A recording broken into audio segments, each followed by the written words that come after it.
avons l'impression que tout ce qui s'est fait par alliance a une puissance forte. Il y a de la puissance dans l'alliance. Alléluia. Amen. Souvent, quand tu as un frère par alliance, la considération ou le respect ou la manière de vivre avec cette personne est différente de ton frère même par sang. Alléluia. Amen. Donc il y a une puissance dans l'alliance. Amen. Mais il y a plusieurs types d'alliances. Amen. Il y a les alliances générationnelles. C'est ce qu'on va voir aujourd'hui. Quand on parle d'alliance générationnelle, c'est-à-dire qu'on peut hériter de nos parents l'alliance qu'ils ont tissée avec quelqu'un. Je vous explique. Parce que c'est que si quand il va rentrer dans ce domaine, vous allez mieux comprendre. Parce que nous-mêmes, Africains, nous aimons ces pratiques. Comme aller faire alliance ou même aller consulter. Vous savez, souvent, on a un problème. Le problème qu'on a, c'est qu'on ne comprend pas pourquoi lorsque nous sommes convertis, on se pose la question pourquoi il y a des réclamations. J'ai accepté Jésus. Normalement, j'ai accepté Jésus. La Bible dit que ceux qui sont en Christ, les choses anciennes sont Passé. 2 Corinthiens combien?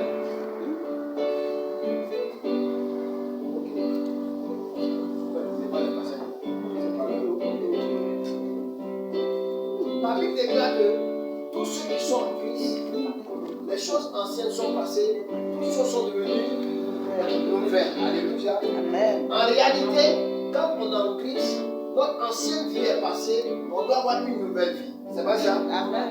C'est pas ça? Amen. Donc moi c'est ça. Mais on a l'impression que la Bible se contredit. Pourquoi? Parce que quand on est en Christ, c'est là que les réclamations sortent. Pour ceux qui ont fait attention, quand tu commences à prier, c'est là qu'on fait la révélation pour dire ton problème là, c'est de là. Mais ils ont adoré telle chose. Mais s'ils ont adoré, pourquoi quand ils étaient là-bas là, ça allait bien, mais pourquoi maintenant quand ils sont dans le Seigneur et puis c'est là que ça sort? Je vous explique quelque chose ici ce matin. La Bible est sur Amen. vous savez, c'est comme les lois. Les lois changent en fonction des attitudes et des comportements des personnes. Quand Moïse montait sur le mont Sinaï pour les 10 commandements, vous savez que ce que nous avons là, c'est la deuxième. Amen. La première, quand tu es monté, et quand Moïse est monté, Aaron et les autres, ne voyant pas Moïse, la Bible dit que tellement ils s'impatientaient, ils ont commencé à murmurer. Et puis Moïse vient passer qu'il est mort là-bas. Donc nous, on veut adorer. Alléluia. Amen. Donc le but, ils ont dit à Aaron, comme depuis il ne vient pas, il faut nous faire quelque chose, suivez-moi, laissez-le. Voilà. Concentrez-vous sur moi. Comment on appelle la même? Faites-nous quelque chose qu'on va adorer. C'est là qu'ils vont faire le veau. Quand Moïse est arrivé, quand il a vu le veau, c'est là qu'il a détruit le veau. Et la Bible dit que la première table qui était dans sa main, elle l'a cassée. Donc qu'est-ce qui était inscrit dessus? On ne sait pas.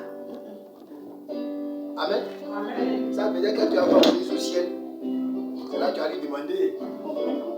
Moïse, c'est quoi qui était écrit d'abord si premier là? Moi, c'est mon interprétation personnelle. Je vous assure que ce qui était écrit dessus n'était pas ce qui est écrit sur la deuxième. C'est leur attitude là qui a fait que il a mis tu adoreras l'Éternel ton Dieu du sud. Je sais que vous êtes d'accord avec moi. Amen. Alléluia. Amen. C'est à partir de là que tu as changé ça. Donc on voit qu'à chaque comportement de l'homme, Dieu change sa manière de se comporter, sa manière de faire. Donc on a l'impression qu'avant il avait dit ça et aujourd'hui il dit ça. Amen. Donc du coup les gens pensent que c'est parce que la Bible elle se contredit. Non, elle ne se contredit pas. C'est en fonction de nos attitudes, nos comportements que Dieu change sa manière de faire. Amen. Alléluia. Amen. Gloire à Dieu. Amen. Donc, souvent, nous voyons que toutes ces réclamations dont nous parlons, ce n'est pas nous qui avons tissé alliance avec ces esprits ou bien ces autres. C'est nos parents qui sont allés. Amen. Ils sont allés, ils ont fait alliance. Et l'alliance, c'est un contrat qui se signe. C'est un notaire qui s'érige. Amen. Et il y a un sacrifice qui s'est fait. Amen. C'est comme ça. Et donc vous voyez que quand nous on arrive, ils ont déjà fait les trucs. Ils se sont déjà compris. Et puis nous on ne sait pas ce qui se passe quand tu arrives. L'alliance qui a été tissée là-bas vous incombe parce que vous êtes les descendants de la personne, donc vous héritez de cette alliance. Du coup, l'entité là, quand lui n'est pas là, vous devez continuer l'adoration. Pourquoi? Parce qu'il y a une alliance entre lui et tes pères. Alléluia. Amen. C'était le cas d'Abraham. Quand Dieu se révèle à Abraham, et Dieu lui dit, quitte ton père, quitte ta mère, quitte ton pays, va à un endroit où mon Dieu, je vais te montrer. Alléluia. Amen. Mais il dit, à partir de là, je vais faire alliance avec toi. Mais la clause de l'alliance, c'est que quoi? C'est que toi, Abraham, tu m'adores, tu marches devant moi, et moi, je te multiplie. Amen. Donc, quand on fait alliance avec quelqu'un, il y a un contrat qui stipule, ou bien qui lie notre alliance. Alléluia. Amen. La partie, je ne peux pas dire adverse, mais l'autre partie a sa part de responsabilité, l'autre aussi a sa part de responsabilité. Amen. Le contrat entre Dieu et Abraham, c'est que Dieu lui devait multiplier Abraham. Mais Abraham lui devait le servir. Donc, tant que Abraham sert Dieu, Dieu le multiplie. Amen. Ça veut dire que chacun respecte sa part. Amen. L'alliance qui nous lie là, chacun de nous respecte. Donc, comme nous les humains, s'il y a une alliance, un pacte de non-agression, moi je ne t'agresse pas, toi aussi tu ne m'agresses pas. Donc, chacun de nous respecte. Alléluia. Amen. Donc, du coup, quand nous héritons pourquoi? Parce que nous sommes descendants de cette personne. Donc, l'héritage que nous avons, c'est l'alliance qu'il a tissée. Donc, quand c'est une bonne alliance, nous rentrons dans cette alliance. Alléluia. Amen. Mais quand elle est mauvaise, nous faisons quoi? Nous la subissons. Alléluia. Amen. Donc, comprenez que l'alliance qui est là, il y a une puissance dedans. Donc, du coup, quand il y a alliance quelque part, c'est pas ton affaire de j'ai accepté Jésus et puis point barre. Non. Non, c'est pas ça. Il y a un autre travail qui doit se faire. Tu dois comprendre le principe. Et comme tu es héritier, tu as le droit d'annuler ou de continuer dedans. Voilà pourquoi généralement, quand on se convertit, on décide de rompre. Parce qu'on trouve que c'est pas bon. Quand c'est bon aussi, on décide de continuer dedans. De perpétuer les choses. Alléluia. On va prendre Genèse, le chapitre 17, le verset 7 à 9.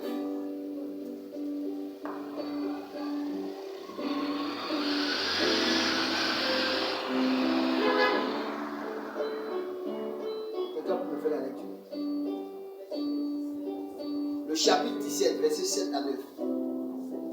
Chapitre 17, verset 7 à 9.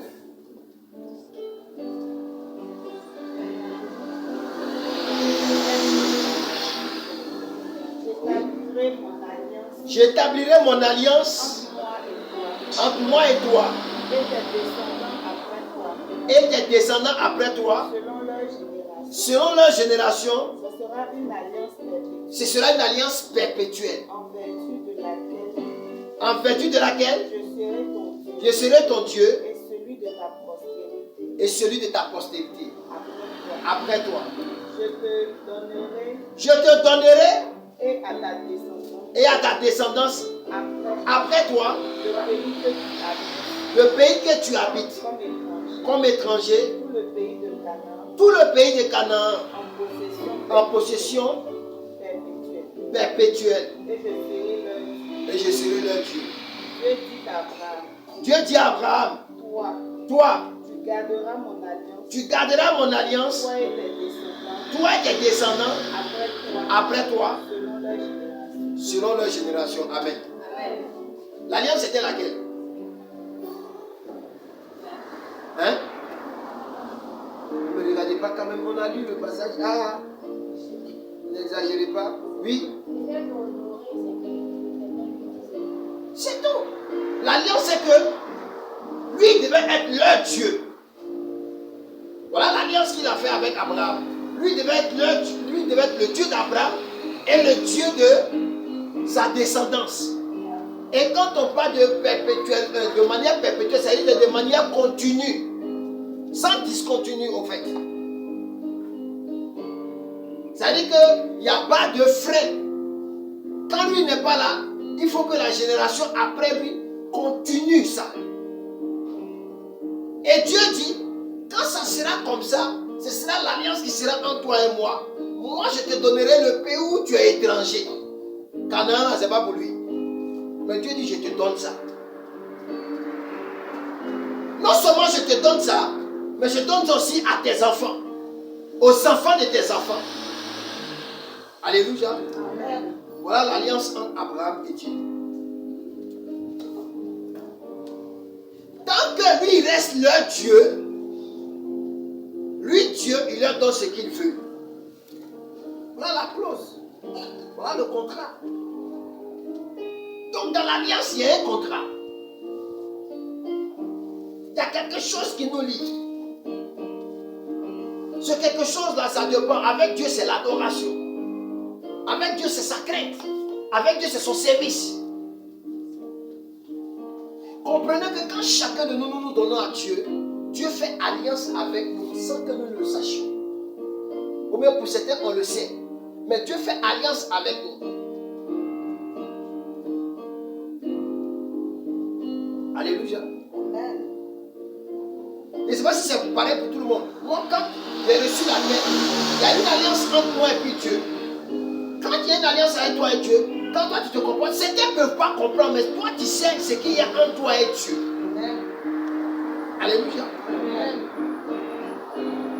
Le principe entre moi et Dieu, c'était lequel? Partout où il m'envoie, moi je vais, sans discuter. Mais le but c'est qu'aucun membre de ma famille ne meurt sans le connaître. Ça c'est l'alliance qui est entre nous. Ça c'est le deal qui est entre nous.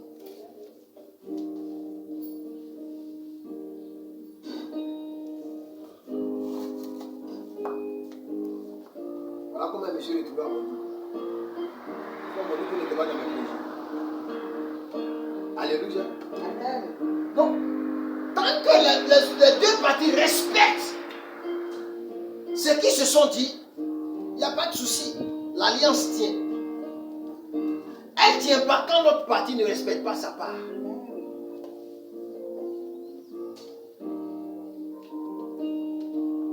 Tu vois que même dans nos cultures, ça se pratique partout. Tu as ton funérail, quand c'est ton allié, il peut venir bloquer ton compte. Toi, tu es en train de pleurer, tu es énervé, mais tu ne peux pas faire quelque chose. Souvent, mais c'est un enfant même. Un enfant même. S'il connaît le principe, un enfant même, tu peux le chicoter jusqu'à patiner. Mais tu n'as pas le droit de le chicoter parce que c'est l'alliance. Et tu regardes petit là justement. C'est rien, c'est attendre de moi même, petit là même, et puis il bloque ton corps. Et puis tu es obligé de négocier. Voilà. D'autres ne vont pas comprendre, dit, mais pourquoi on frappe, tu as quitté là? Mais toi, tu ne fais pas ça. Tu négocies avec lui. Souvent même, toi, demande l'argent. Et la somme qu'il demande, tu dois négocier avec lui. S'il ne veut pas, tu lui donnes forcer avant d'aller enterrer ton corps. Ça fait mal quand même. C'est le but qui est là. Alléluia. Amen. Et c'est seulement bizarrement, ça fait que notre nation ne connaissait pas certaines choses qu'elle a connues aujourd'hui. Si chacun de nous respecter ça. Alléluia. Amen. Abraham a commencé à marcher avec Dieu. Et nous tous, on a vu que Dieu a honoré sa parole. Amen. C'est vrai, un moment, il craignait parce que ça durait. Mais est-ce que Dieu ne l'a pas multiplié? Amen. Dieu l'a multiplié.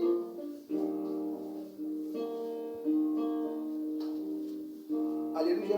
Amen. Il dit, c'est cette alliance que j'ai établie entre toi et moi, avec ta descendance. Ça veut dire que après toi, là, moi, je vais les bénir. Tant que toi, Abraham, tu fais ce que je t'ai dit. Voilà pourquoi, quand le Seigneur lui a dit, va faire un sacrifice sur la montagne, quand il est parti avec qui? Arrivé, il y a quoi, il y a tout. Il n'y a pas un mouton pour sacrifier. L'enfant même lui pose question. Depuis on est arrivé, il y a tous les éléments sont réunis. Mais où est le mouton qu'on va faire sacrifier? Il dit Dieu pour voilà. Amen. Le petit aussi a compris. Quand il dit Dieu pour voilà, il a compris. Amen. S'il n'avait pas compris, quand il avait attrapé pour le faire coucher, il a dit ah maman toi aussi. Non, moi je ne suis pas d'accord. Comment c'est moi qui a sacrifié? Non, maman il allait dire ça. Mais on dit quoi? Il n'a pas discuté, hein? Il s'est couché. Abraham était sur le point de l'égorger quand le Seigneur lui a dit stop. C'était toi qui allais faire. Hein? Aïe, vous ne me répondez plus. Non, moi je n'ai pas fait. Faut dire qu'il n'a pas fait. Il n'a pas fait.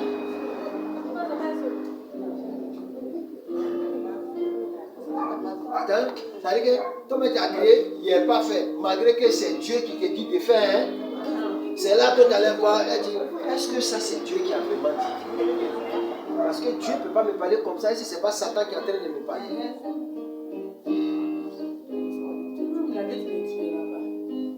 Ah, t'as vu non? Lui-même il a dit tu ne tueras pas. Là vous avez sorti les versets, vous connaissez la Bible. Amen. C'est pourquoi il dit, si tu veux servir Dieu, il faut marcher de manière bizarre avec lui. Dieu est bizarre. Parce que si tu veux servir Dieu avec ton raisonnement, avec ton intellect, tu vas faire erreur. Comment quelqu'un qui dit qu'il ne faut pas tuer, dit à quelqu'un prends ton enfant et puis son unique, son fait, lui il a cherché jusqu'à, il a duré là. Et puis il dit, va me sacrifier enfant. Non mais il ne te dit même pas d'abord que c'est ton enfant, tu vas sacrifier. Il dit prends quoi, va à une montagne, là-bas tu auras un truc que tu vas sacrifier. Arrivé là-bas tu ne vois rien. Maintenant là on te dit il faut prendre l'enfant là. Il n'est même pas prévenu. Bon, tu ne sais même pas si tu vas avoir encore l'autre enfant pour le remplacer. Hein? Et puis on dit sacrifie-le. Ça veut dire que Dieu veut tester ton amour.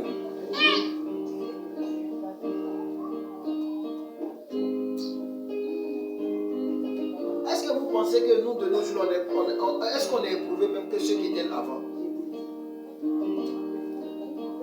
Hein? Non. Est-ce que toi tu as été éprouvé plus que Job? Hein? Qui ici son épreuve va dépasser pour Job? Ça ne rentre même pas le 1/10. Allez, lui-même la paix de tout. Ça c'est Dieu entre Dieu et puis Satan. Hein? Non, souvent Dieu pose un Satan. Lui-même il envoie Satan souvent. Mais quand tu lis le passage, tu sais que tu comprends que souvent Dieu envoie Satan. Hein? Amusement à pas, hein? Parce qu'on dit quoi? Il a discuté avec Satan. Satan a dit non, c'est parce que tu le protèges. Si tu ne le protèges pas, là, il dit bon d'accord, fais tout ce que tu veux faire sur lui, mais ne touche pas à sa vie. Qui a donné le mot d'ordre?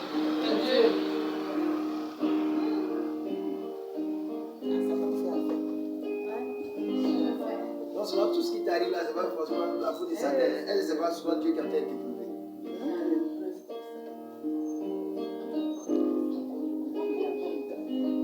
C'est pourquoi je vous dis toujours que quand tu lis la parole de Dieu et que tu comprends la parole de Dieu, il y a des choses pour lesquelles tu ne discutes plus. Elle est il y a des choses sur lesquelles tu ne murmures plus. Ton raisonnement avec les autres est différent. On a l'impression que toi, tu es bête. Parce que tu comprends Dieu autrement. Et ta manière de servir Dieu est différente des autres. On a l'impression que les autres ne te font pas mal. Pas parce que ça ne te fait pas mal. Mais ta compréhension de Dieu est tellement différente que tu as une hauteur d'esprit que les autres ne peuvent pas comprendre.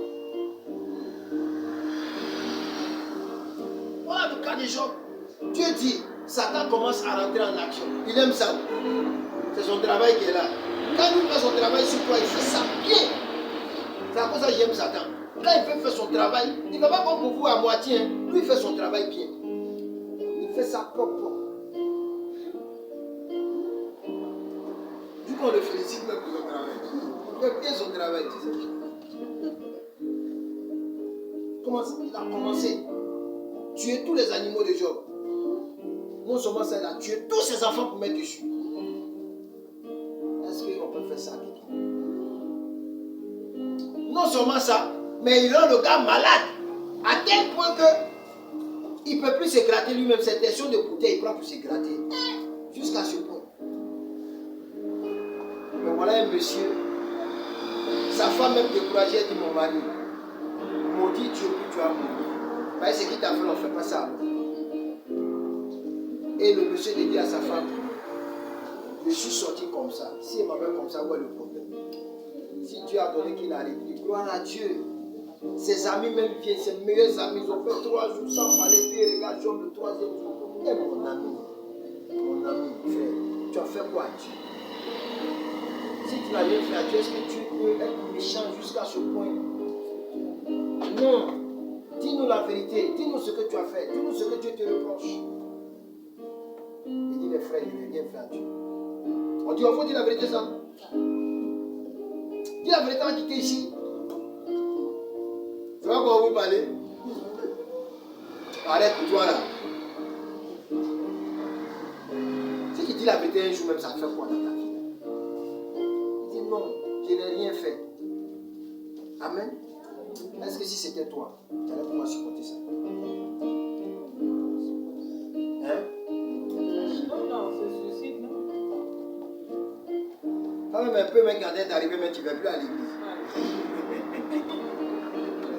Tu es marché avec Dieu.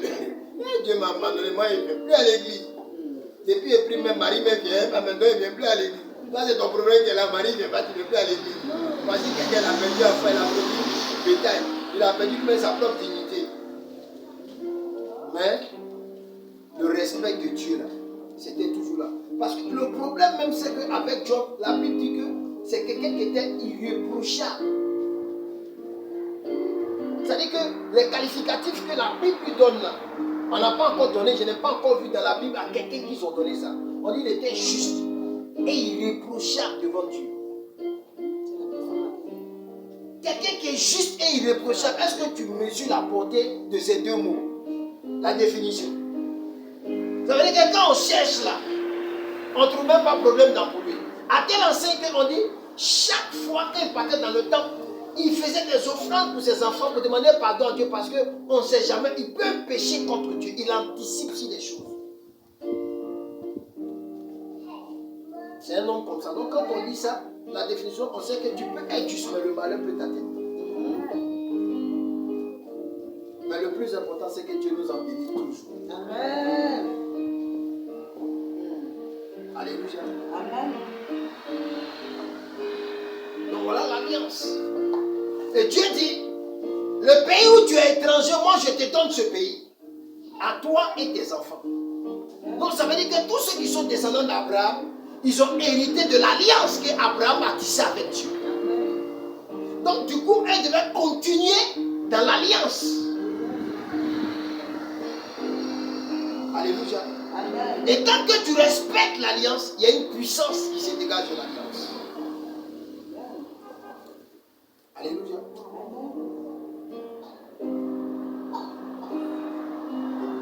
Ça c'est l'alliance entre Dieu et puis nous. Mais il y a les alliances que nous aussi, après les alliances générationnelles, il y a les alliances individuelles, personnelles. Comme aujourd'hui tu es conscient, tu es grand, tu es vacciné, tu es conscient, souvent toi-même tu vas tisser alliance avec des marabouts, des féticheurs. Par rapport à certains domaines de ta vie, ou bien par rapport à certaines choses que tu veux. Alléluia. Comme un monsieur qui dit non, Dieu n'est pas pragmatique. Il dit, ah monsieur, tu comprends gros français. Tu es trop lent. Alléluia. Lui, il veut chercher.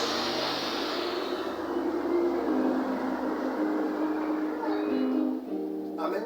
Amen. Quand je lui ai dit, il y a pas parents qui t'ont mis au monde, ils n'ont pas fait les choses chaque. C'est Dieu qui avait demandé ça. Comment tu fais quoi?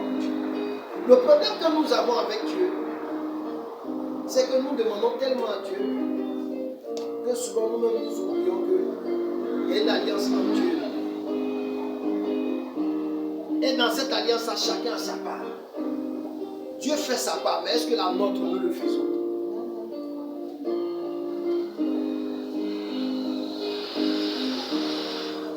Parce que tant que tu prends conscience de ça, ta manière de marcher avec Dieu est différente. Alléluia. Il y a les alliances individuelles. C'est-à-dire que ça, c'est plus une affaire de mes parents, mais c'est moi-même. Je me suis levé, je suis allé faire. Alléluia. C'était le cas de, comment il s'appelle la même, de Salomon. Son père, David, a fait alliance avec Dieu. Mais à un moment, Salomon a continué dans l'alliance. Mais après lui-même, il allait tisser d'autres alliances. Dans quel sens? Dans le sens où, quand un pays où il était veut s'élever en guerre, il prend une fille du roi du pays et puis il la marie pour faire alliance avec lui.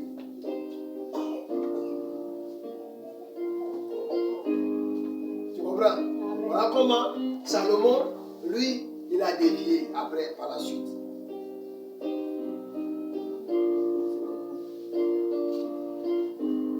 Alléluia. Amen.